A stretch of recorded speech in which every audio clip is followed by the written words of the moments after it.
Hello everyone, my name is Lowko and welcome to a new StarCraft 2 Heart of the Swarm video. Today we're gonna be focusing on a Zerg vs Terran build order that is pretty damn strong. I would recommend this build for pretty much everyone between like Gold to Master League. And if you're above that, it might still be useful, but honestly, if you're Grandmaster, it's going to be pretty useless anyway to watch a build order video, right? However, if you're below that, maybe you're Bronze or Silver, I would recommend checking out this video instead. It's going to teach you more about the basic macro, and it's a build order that you can execute in every single matchup. However, today we're gonna take a look at a very specific Zerg vs Terran build that will only really work versus Terran. Now, the unit composition that this build focuses on is a little bit different than the standard that we are seeing nowadays. Pretty much most Zerg vs Terran games you will see Muta, Ling, and Banelings. Those are kind of like the standard right now in Zerg vs Terran. However, I've personally found that my Muta control isn't really as good as I would like to, and oftentimes early game aggression is quite hard to deal with, simply because usually Terrans go for a whole lot of Hellions, sometimes even a couple of Banshees,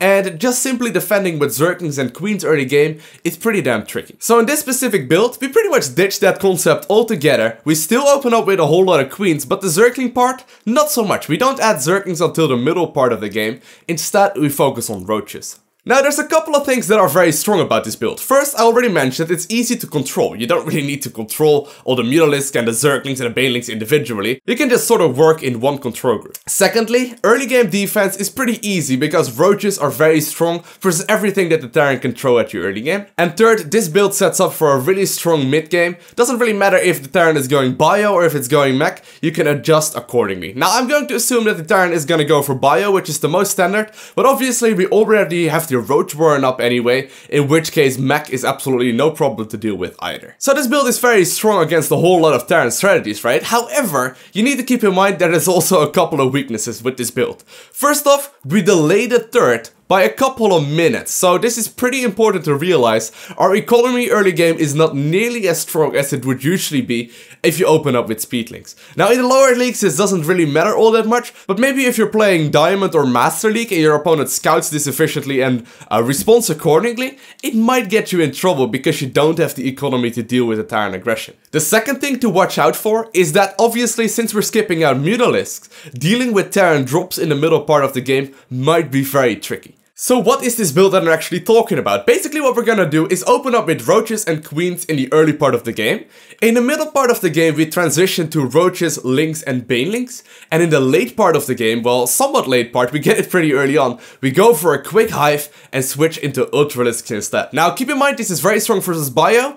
If you scout that your opponent is gonna go for something way more mech heavy, the quick Hive still will work out, but you're gonna have to play Roach, Hydra, Viper instead. However, in this video I'm going to be focusing on Ultralisks Bane in the late game because that army composition is absolutely amazing versus most Terran bio strategies. So the end game goal for this build is to be maxed out versus Terran at the 17-minute mark with +3/+3 Adrenal Gland Zerglings, Banelings as well with +3/+3, and most importantly chitinous plating Ultralisks, which means they have +3 attack and +5 armor. So here we are in the actual game. Now keep in mind I'm only going to be focusing on the build order in this video. I'm not going to be worrying with scouting and all of that sort of stuff. However, obviously if you're playing for yourself, you will need to adjust for scouting as well and put out Zerglings and Overlords and all that in proper locations.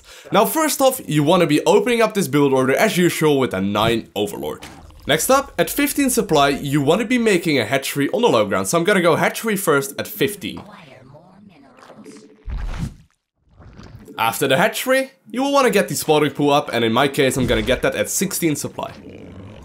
Now with this build, we're gonna skip out the gas geysers in the early part of the game and instead go for Queens. Early game defense will be done by Queens pretty much completely, so make sure that if you're having trouble dealing with Reapers that you practice this as much as possible. Maybe have a friend executing Reaper openers versus you for a long time. If you micro properly, Queens only are plenty to defend against any kind of Reaper aggression. At 17 supply, we made another Overlord. When the spawning pool finishes, you want to start basically 4 Queens as soon as possible. So first off, you start 1 in the main, 1 in the natural as well. And at this point, you also make a couple of Zerglings for scouting purposes as well as defense versus potential Reapers. At 23 or 24 supply, you get another Overlord. When the first queens spawn, make sure to hit inject with them and also make 2 more queens. So that's going to be the most important thing, get those 4 queens out as soon as possible. At the 5-minute mark, at which point you should have 36 supply, you want to start double gas geyser in the natural, just because you know that for a fact you have 18 drones already mining in the main base, so you might as well rally everything to the natural and start the gas geysers over there, so you don't mess with the saturation in the main. Keep making drones and keep making overlords and just hit these injects and try and get as much creep spread going in the early game as possible. When the gas is finished, you want to put drones straight in there, hit inject with the new queens, and use the first 2 queens for creep spread. Now the first big thing that really happens is right when we hit 100 gas, at which point we're gonna go for a lair, double evolution chamber, a roach warren, as well as more gases. So once more, at 100 gas, you get the lair, double evolution chamber, a roach warren, as well as more gases right there. And after that, you go straight back into droning. Now notice the building placement on these evo chambers and the roach warren. Queens will be able to fit in there, so if my opponent goes for a super aggressive build with Hellions and tries to run by, I can hold position my queens in that little gap in between the evo chamber and the roach warren, so I know for a fact that I'm safe at this point versus pretty much any kind of aggression. 4 queens can deal with pretty much any kind of push at this moment. Now you want to start +1/+1 upgrades, however, make sure to start melee upgrades. Even though we're gonna make roaches in the early part of the game, make sure to make melee upgrades. Once the roach warren finishes, however, you want to make a couple of roaches for defensive purposes. So instead of using these roaches offensively, I would advise you to start it defensively. You also want to start roach speed as soon as possible, and after that you want to be getting your 3rd base up.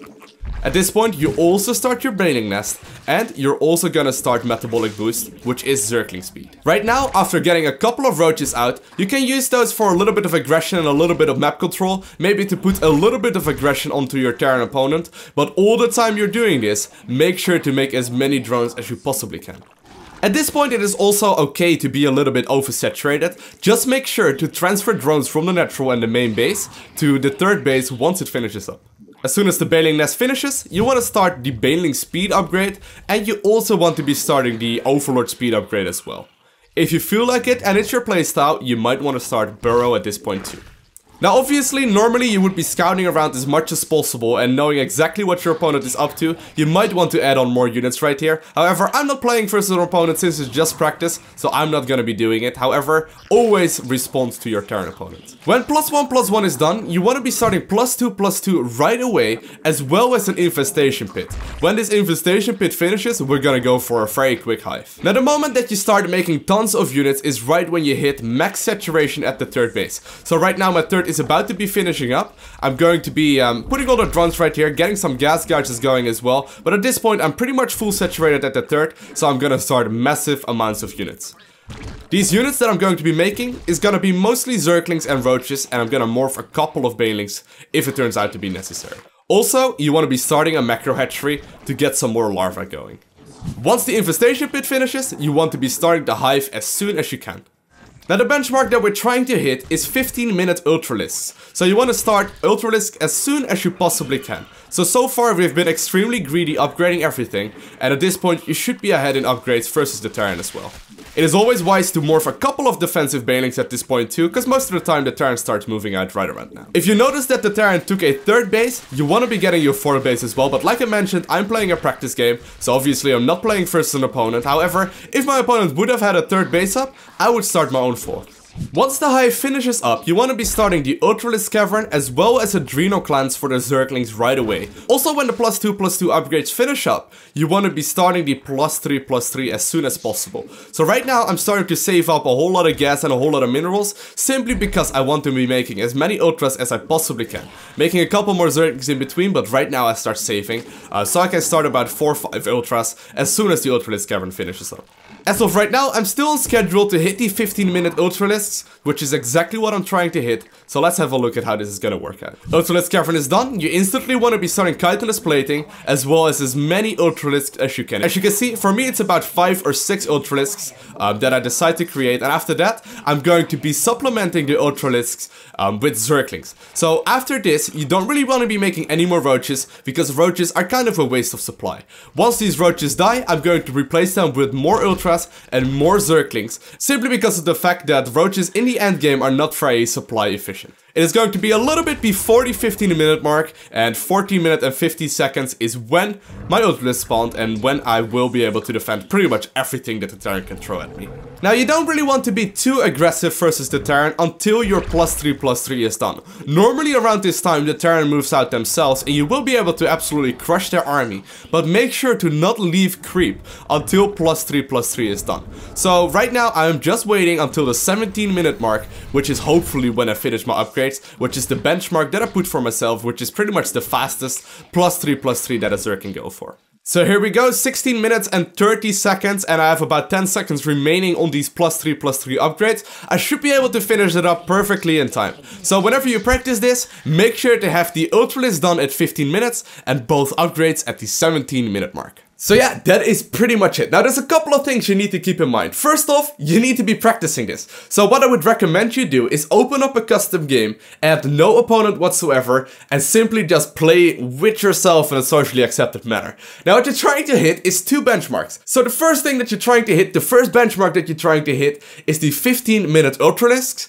And the second benchmark that you're trying to hit is the 17-minute +3/+3 upgrades. So make sure when you're practicing this that you at the very least hit these benchmarks. Obviously your games on the ladder are going to work out a little bit differently because Terrans will throw units at you and you need to trade efficiently. But every single time you should be able to hit the 15-minute ultras and the 17-minute +3/+3 if you macro accordingly. Other than that, I'm very curious how this build has been working out for you, and if you have any questions, make sure to let me know right below that like button in the comment section. Also, if you want me to make any more build order videos, let me know in the comment section as well, because I would love to. Also, if you want to be the first to know when I'm uploading new content, make sure to hit the subscribe button below, and you will be the first to actually get a little notification as soon as I upload new content. I thank you guys all for watching, have an amazing day, do not forget to smile, and I will see you in the next video. Bye! Hello everyone, my name is Loko and welcome to a new game of StarCraft 2 Heart of the Swarm. Today we're gonna take a look at a game